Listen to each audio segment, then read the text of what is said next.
Shared reads 1 and 2. Remember to annotate as you read. The Boy Who Cried Wolf. Once there was a boy whose job it was to watch the sheep as they grazed. But the job bored him, and he wanted some excitement. One day he cried, "Wolf! A wolf is eating the sheep!" All the villagers ran to help the boy, but when they arrived, they found the shepherd had lied. The next day he again cried, "Wolf!" The villagers ran to help, but there was no wolf. On the third day, a wolf appeared and began to stalk the sheep. "Wolf!" cried the boy, but no one came. The villagers had been tricked too many times. Ferdinand. All right, so The Boy Who Cried Wolf, make sure that your closed reader is open to page 4, and we're going to talk a little bit about The Boy Who Cried Wolf. We can make some inferences when we take clues and information from a text to figure out something that the author isn't directly telling us. And we can also make predictions too about what we think might happen next. And by doing that, we're reading the text a little bit more closely. We're more invested in it when we're trying to put pieces together or trying to think about what could happen next. So it's always a good idea to make inferences before, during, and after you read. Use those story clues to figure out what's happening or why it's happening. You can use clues about characters, their actions, words, and thoughts. And you can use what they're going to do next, or use clues to figure out the theme or the big ideas. So we're going to look at some inferencing by looking at our picture here as well. We can see that I can infer that the wolf is hungry. It doesn't necessarily tell me that, but he has his tongue out and it looks like he's drooling, and it looks like they're scared that he's going to eat them. So I can infer just by looking at the picture here that he must be a hungry wolf, right? And I can infer that the story is going to be about the wolf wanting to eat the sheep. So let's look now at our story structure. We want to highlight the important things here, so grab a pencil or a highlighter. And let's talk about the story structure a little bit. So who is our text about here? It's the boy, right? And he's also a shepherd. And what is the problem here? There's a couple problems. The first problem is that he's bored and he wants some excitement, right? That's the problem that he faces first. So his solution to that then is to cry wolf, so that the villagers will come up and he'll no longer be bored. So he does this a couple of times, right? And on the third day, the wolf actually appears. So this is a new problem, right?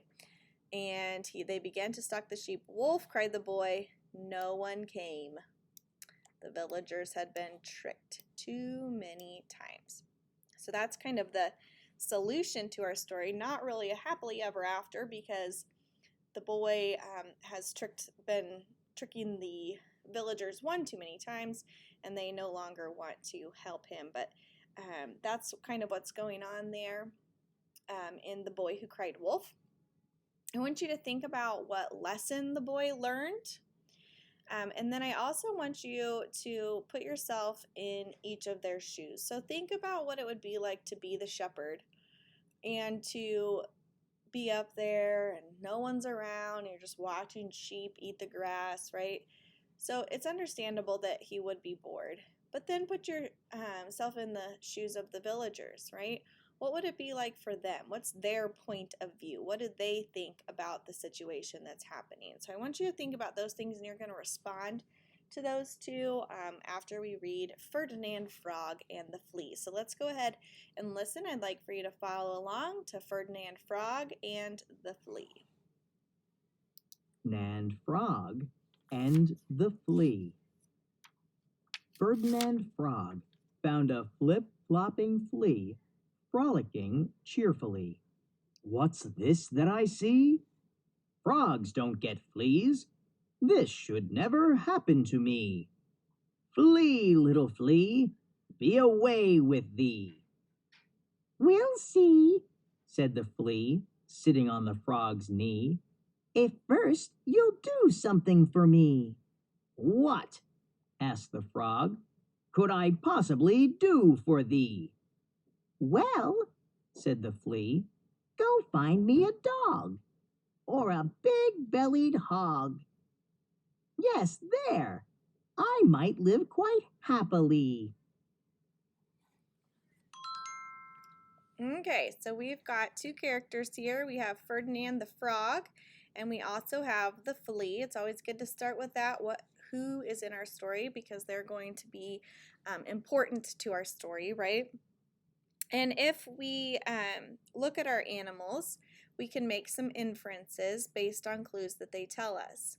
So, for example, we can infer that because the flea wants to go on a dog or a big-bellied hog, I can infer that a flea might prefer to live on a furry creature rather than a slimy creature like a frog, or a scaly creature like a frog.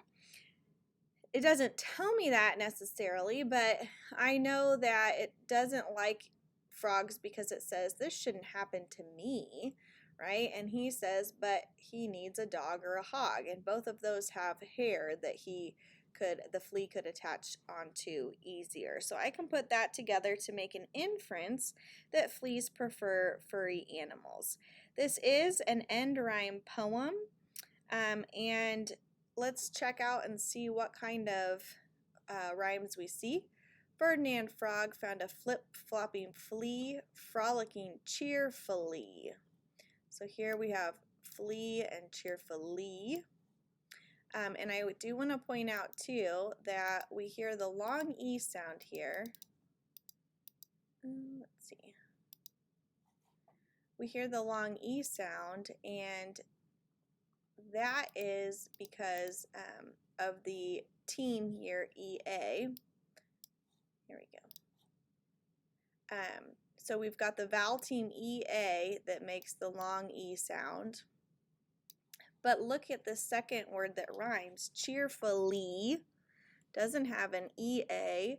It has two different long E's. We have EE, which also says E. And we have Y at the end that says E. Remember going over these patterns a few weeks ago?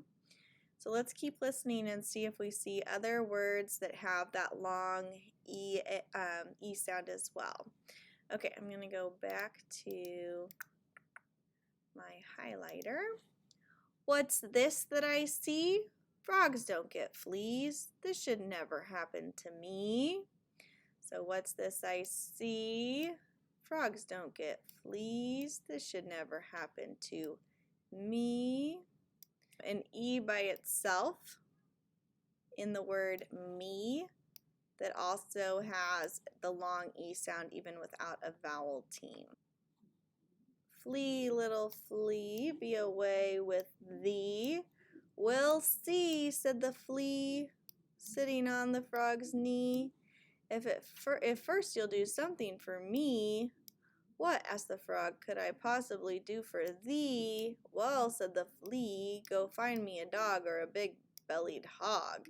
Yes, there I might live quite happily." Okay, so again, same kind of long E sounds. We've got double E, E-A, double E, E-A, E-E, E by itself, E-E. These just rhyme, dog and hog. And then happily with the Y at the end, and another flea with the EA. So just a reminder that these are our long E vowel patterns. Okay, now I want to talk about point of view. So we've been learning in this close reader about point of view, and if we think about the 2 points of view here, we have Ferdinand's point of view and the Flea's point of view. Now we can tell from the text evidence that the frog is not very happy about having a flea on him, right? He says, "Flee, little flea, be away with thee." That tells us, if we can infer or read through those words, we can tell that he doesn't want it there, right? He's trying to get it to go away. So that's his point of view. He wants the flea to go away. And the flea is willing to do that because he doesn't want to be on the frog. He wants to be on a dog or a big-bellied hog or something that has hair. So he doesn't want to be there either, but he needs the frog's help to find one of those animals so that he can live happily. So really, neither want to be, they kind of have that in common. Neither want to be where they are, but this little flea needs Ferdinand's help to get to a better place.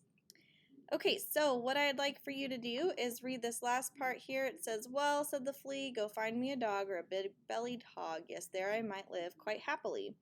I want you to think, if this story continued, what do you predict would happen next? And that you're going to record in schoolwork as well.